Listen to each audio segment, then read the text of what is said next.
Hey folks, this is Clayton Collins, CEO of HW Media and your host for the Housing News Podcast.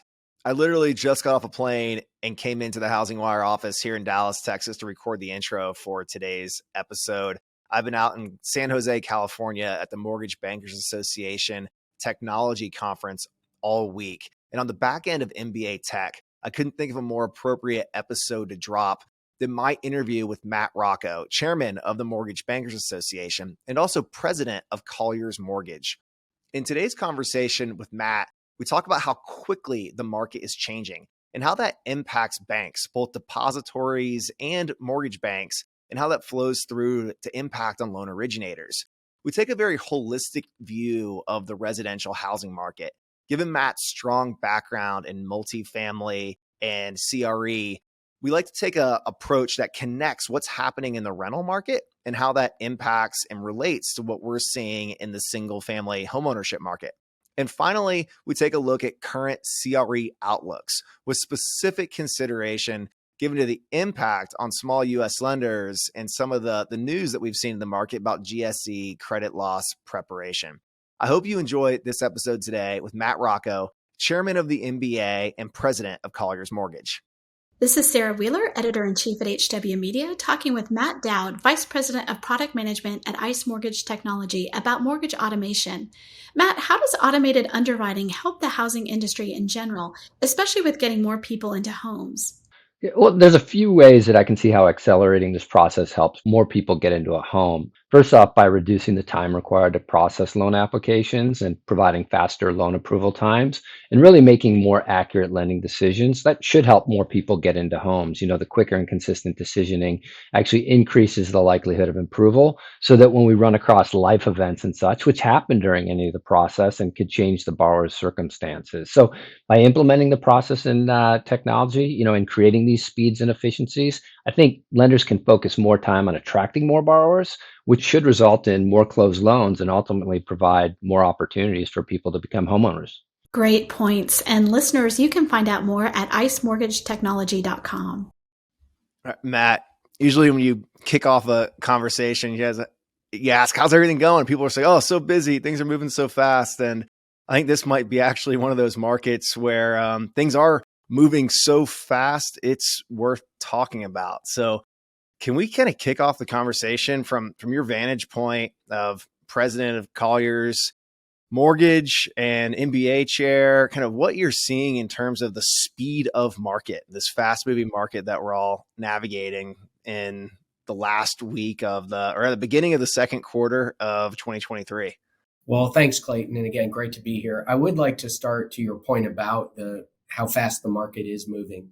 In fact, it isn't just the commercial real estate market or the capital markets, the banking marketplace, but there's a lot of economies at play right now.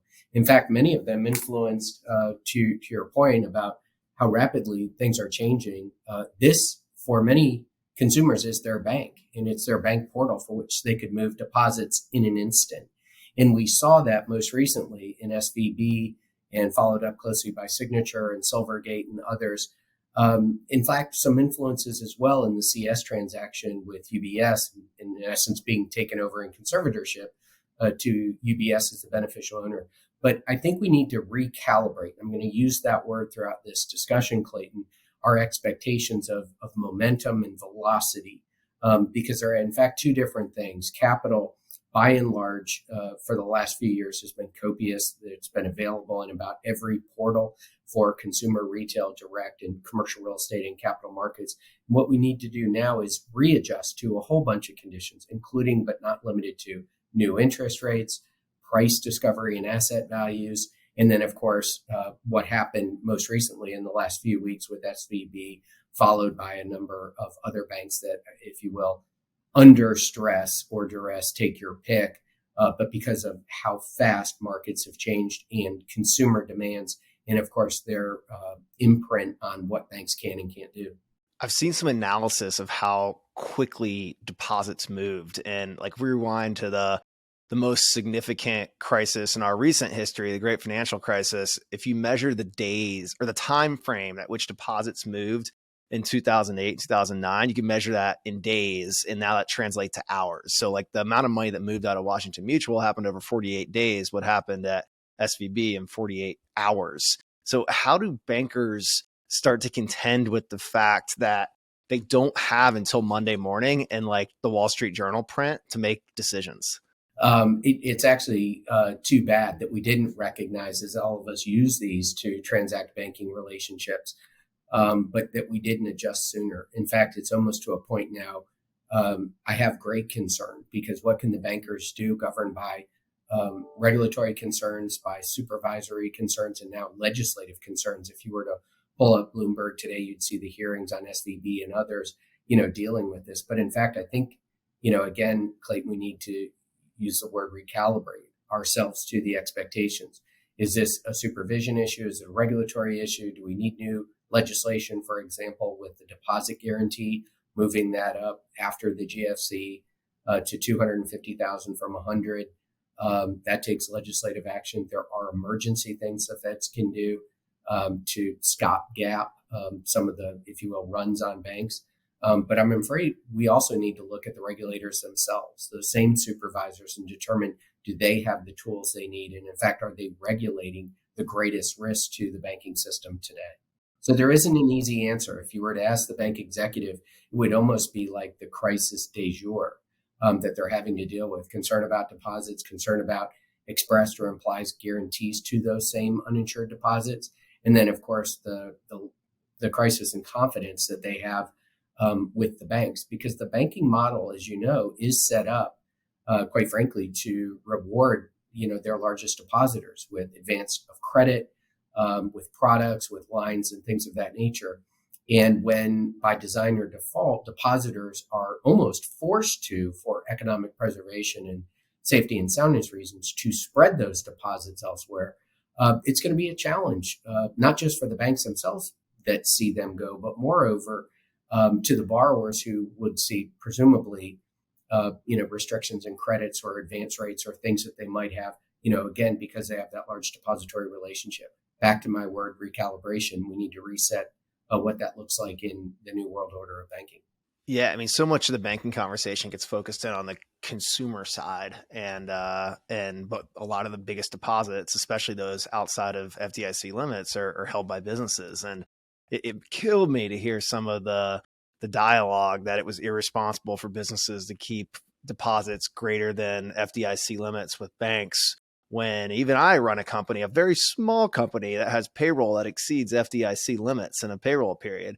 So like running outside of like being able to diversify across different financial institutions before IntraFi really entered the conversation wasn't really a possibility for business operators and even consumers. I was in a branch recently opening a new banking relationship, and to hit their minimum deposit amounts to like get the full benefits on the consumer side of like like all the transactions and ATM fees and waived everything, like you're outside of FDIC limits. And so all of the incentives are being set up to go against what we considered the norm of safety in the past, a norm that we didn't think we really had to worry about.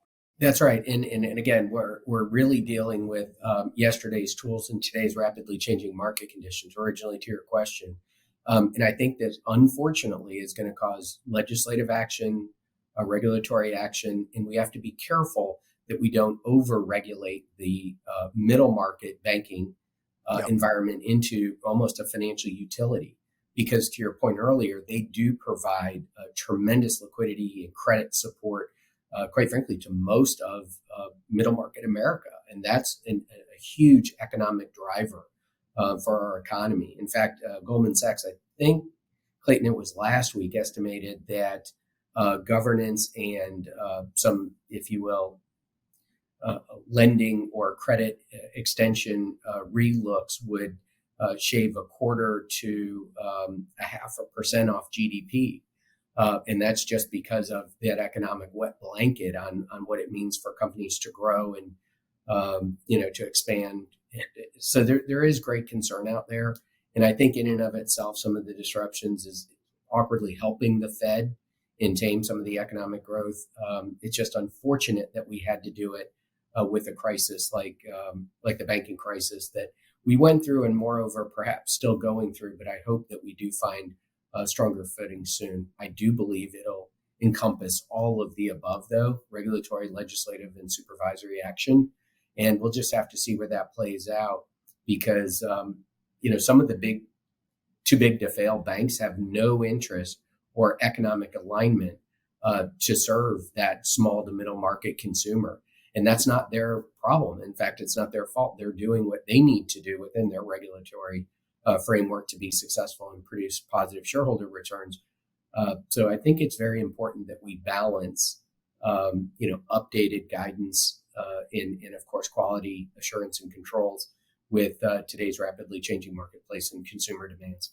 The economics of small and mid-market banking and specialty banking have been set up to favor serving the commercial client. And so like that, it just it has to work. It has to work. And we all know that the too big to fail institutions have some business units that can serve small and medium-sized businesses, but they're not always incentivized or optimized to do that. So like there's an important role that players of all sizes fit. So a lot of we understand that there's risk on the loan portfolio side, and that's causing some of the concerns on the deposit side. But how is this current fast moving market and kind of disruption or tumult in the banking industry impacting the origination side of depository lending institutions today? So how are they adjusting their CRE or residential mortgage businesses as they contend with the challenges in the market?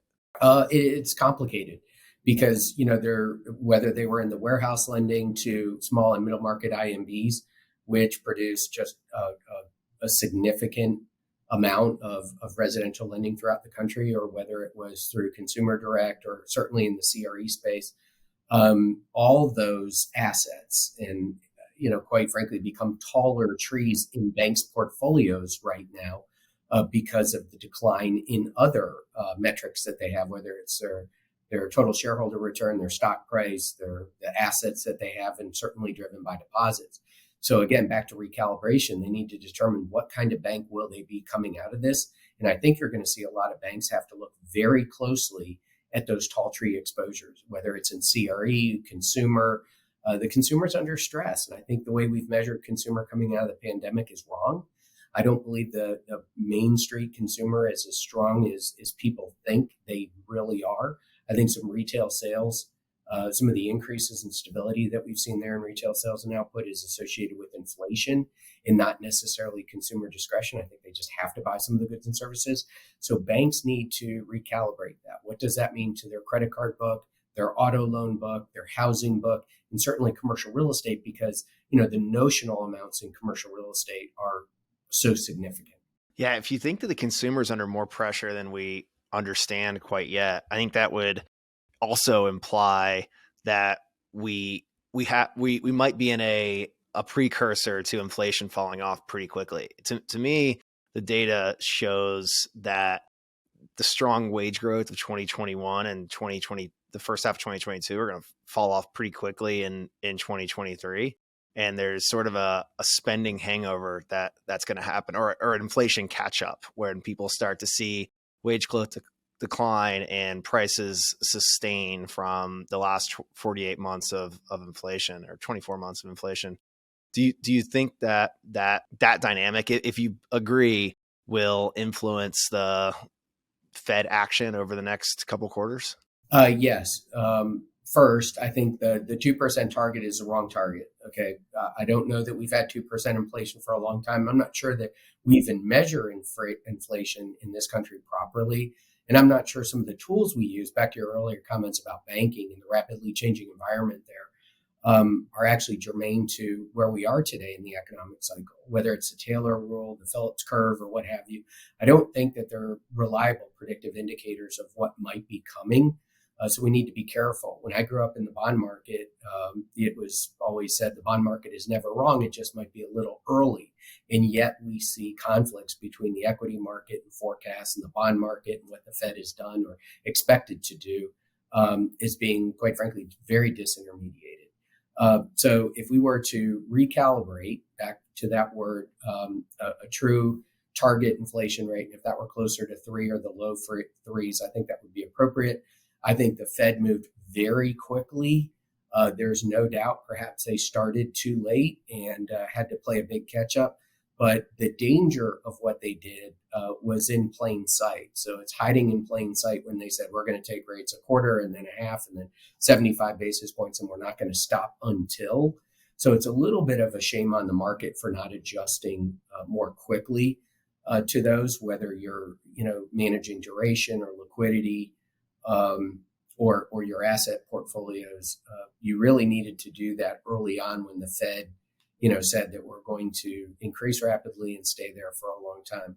I think, however, though, back to the mechanics of where we are in the Fed and what that means to inflation is just squarely in what you said. The consumer, in my humble opinion, is stretched.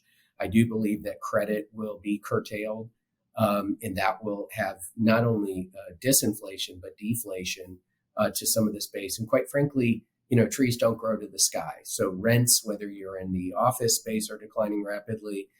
Whether in the multifamily space, they can only grow as fast as wages can grow and some other things, along with some of the supply balances and counterbalances that are in place in the many economies of real estate and finance today, that we need to find a footing again. But inflation, no doubt, will come down because it has to, because of some of those same stressors in the systems and some of the disintermediation we're going through right now. And then there's also a question on how strong is the consumer and where does this consumer come out? Where do they spend? I think we'll always have those pockets of inflation, and we'll have to be very careful on how we deal with them, whether it's in medical, whether it's in some business services because of supply chain still challenges and disruptions. But those are more isolated. And I think trying to paint the economy, particularly the inflation economy, with such a broad brush, quite frankly, is dangerous and perhaps even destructive to parts of the economy.